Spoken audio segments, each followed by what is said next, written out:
Good morning. It is very good to see you.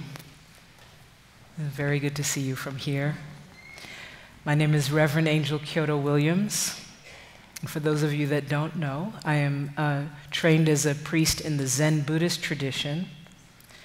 So as I shared earlier, I had to do some, in urban parlance, we would say digging in the crates, which is to say going back in your history and reacquainting myself with the prophets. For this morning's sermon,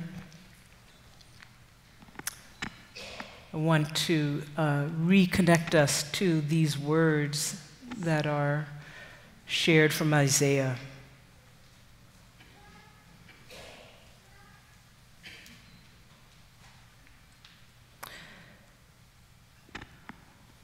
First, a little bit of history for all of us.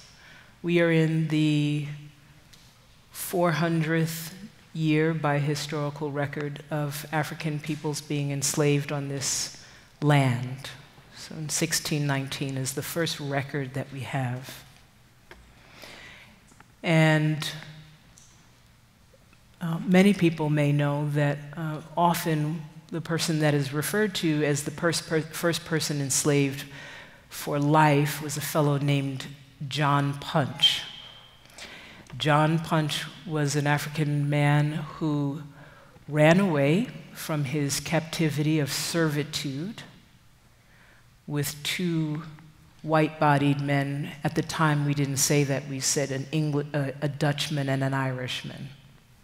So a Dutchman and an Irishman and an African all ran away. When they were caught, the Dutchman and Irishman were given extended terms of their servitude.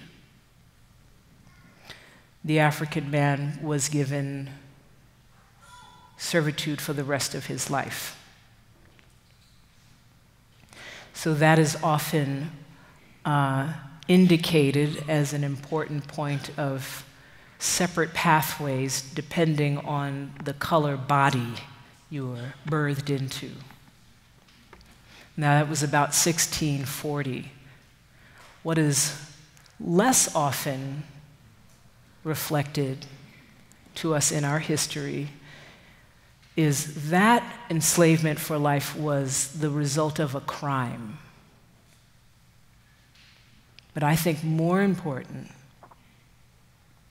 is that about 10 or so years later, a fellow named John Corsa was arbitrarily enslaved for the rest of his life. He, like many other peoples that were brought to this country and had to serve a time of being in servitude, often 7 to 12 years depending, finished his time. And like anyone that has good sense, said, okay, I'm done. And I'm going to take my leave now. But the person that held his contract decided, no, actually, I think you should continue to serve. And John Corsa went to court. The fellow that held his contract, Anthony Johnson, lost the first time. But he persisted, and then he won. So Anthony Johnson got a judgment from our government, what became our government, it was the Virginia colony government at the time, that arbitrarily enslaved John Corsa for the rest of his life.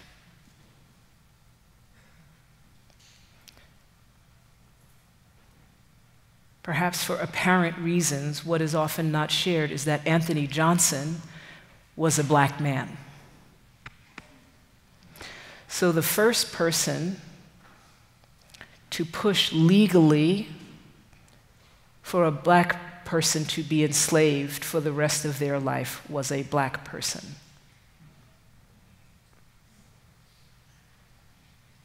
Now, in times like these, why would I share that? because I want us to understand something about the power of the system. Anthony Johnson also came over from African lands and was made to serve out a period of time in servitude, ended his time, then did well for himself and got 240 or 50 hectares of land and bought contracts for people to be in servitude to him. And then the legal issue ensued. Anthony Johnson, having been oppressed and known the pain and suffering of being in servitude, learned from the system. And he replicated the system. In fact, he learned the system so well, he did well for himself, and he was rewarded by the system with an enslaved person of his own, though he had been enslaved.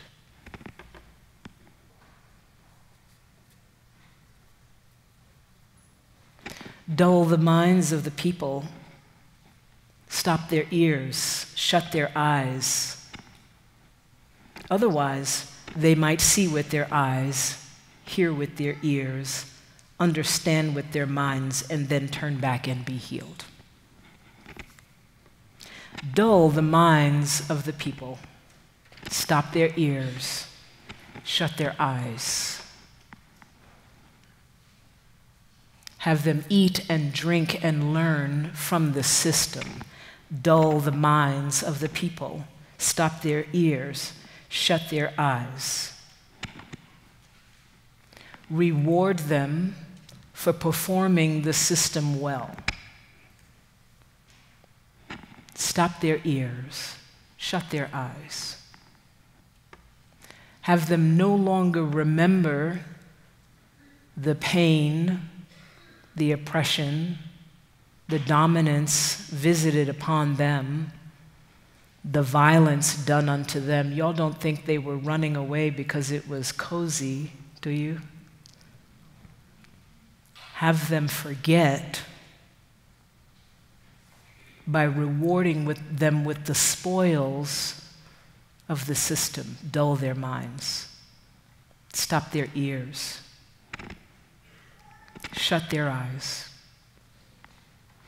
Anthony Johnson learned, as we are all learning, from the system. And so when a time came for Anthony Johnson to not just get ahead, not just release himself from bondage and do well for himself, when it came time for him to recognize the suffering that he himself had experienced,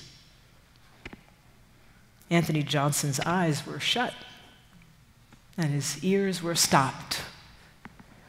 And by money and by success and by privilege, his mind was dulled. He learned from the system. He ate, he drank, he fed off of. He learned from the system. And each of us in this room have learned from the system.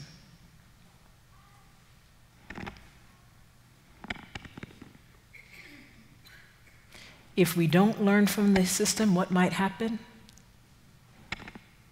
They might see with their eyes. They might hear with their ears. They might understand with their minds and then turn back and be healed. If we stop eating and drinking from the system, the same system that imprisoned John Corsa, that imprisoned Anthony Johnson, that then turned John Corsa's life over to Anthony Johnson. dulled their minds, stopped their ears. We learned from that system as well, every single one of us. We learn dominance, we learn violence, we learn aggression. We learn power over and win the spoils. Do good in the system.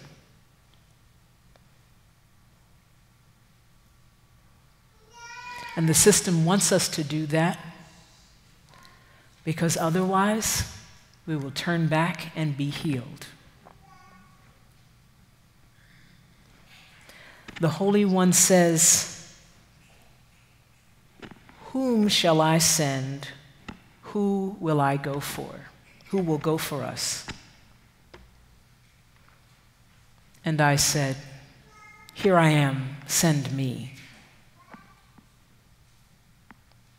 How is it that I can say, "Here I am, send me"?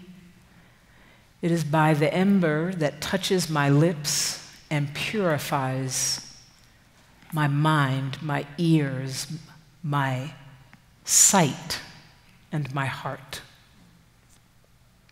so that I may speak the truth, see with my own eyes,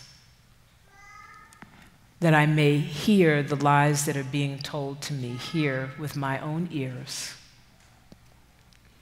that I may see and witness the suffering that is in front of me. See. And allow my heart to know the truth of what I am seeing and disarm the ways of the system from within my heart. To have my mind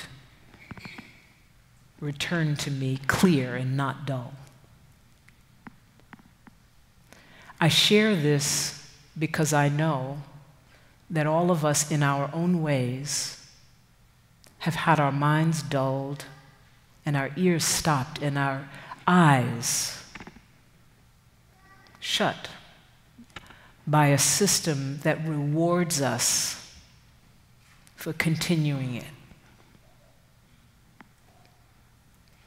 And we can find ourselves in our spiritual lives separating from the truth of our political lives, from the truth of our day-to-day lives. Minds dulled, ears stopped, eyes shut,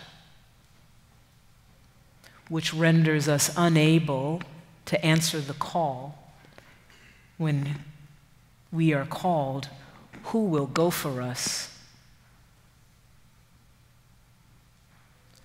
We need to be able to say, "Send us."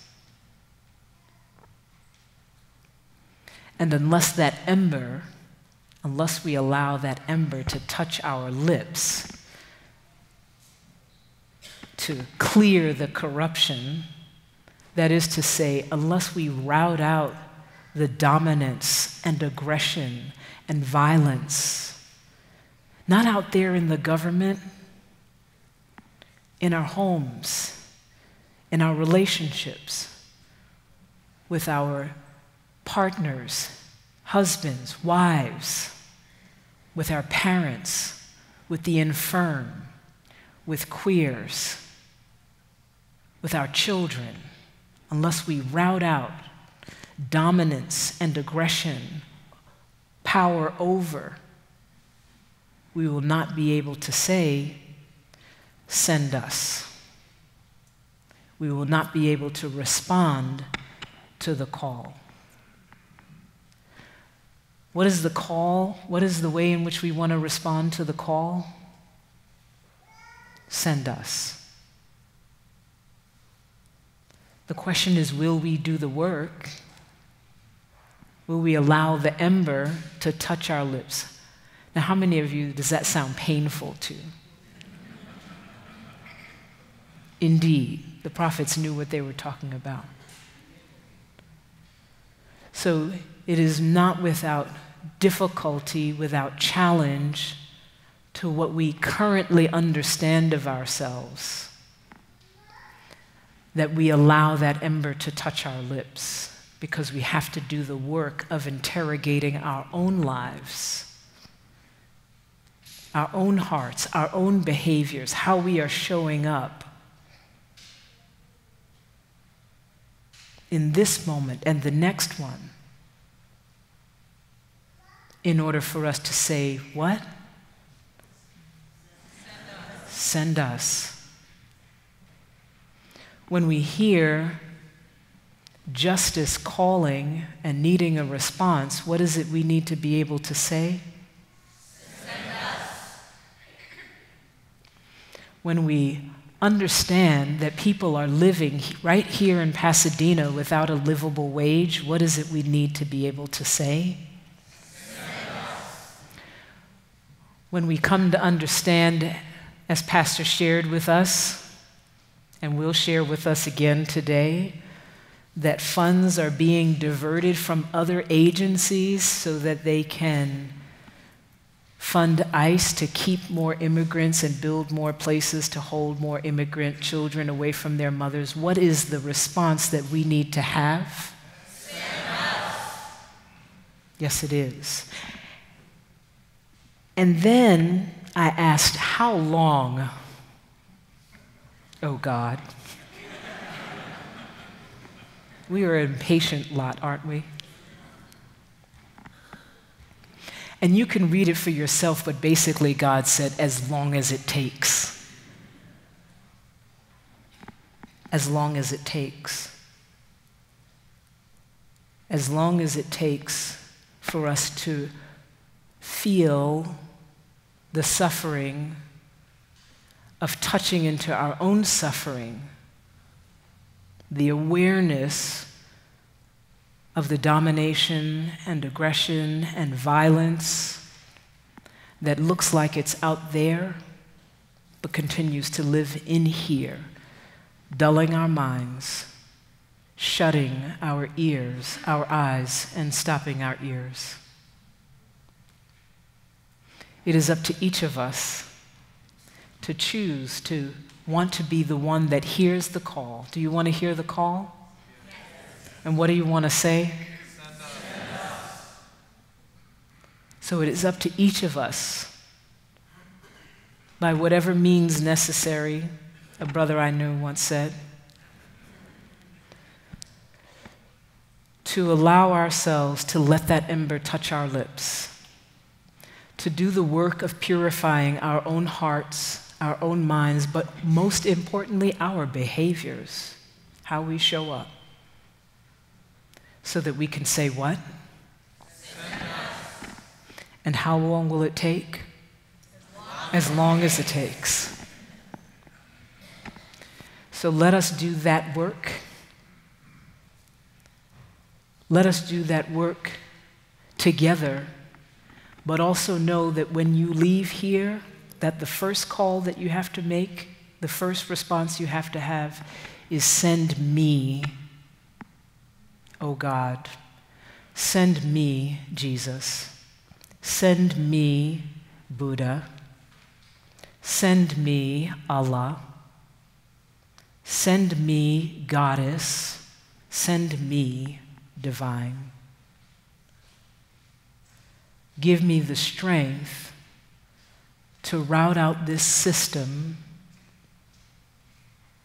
of dominance, of aggression, and of violence that dulls my mind, that stops my ears, and that shuts my eyes, so that I may turn back and be healed, and then return together with these gorgeous people in this room. And then together, after saying, send me, together we can say what? Send us. Say it again. Send us. One more time. Send us. Thank you so much.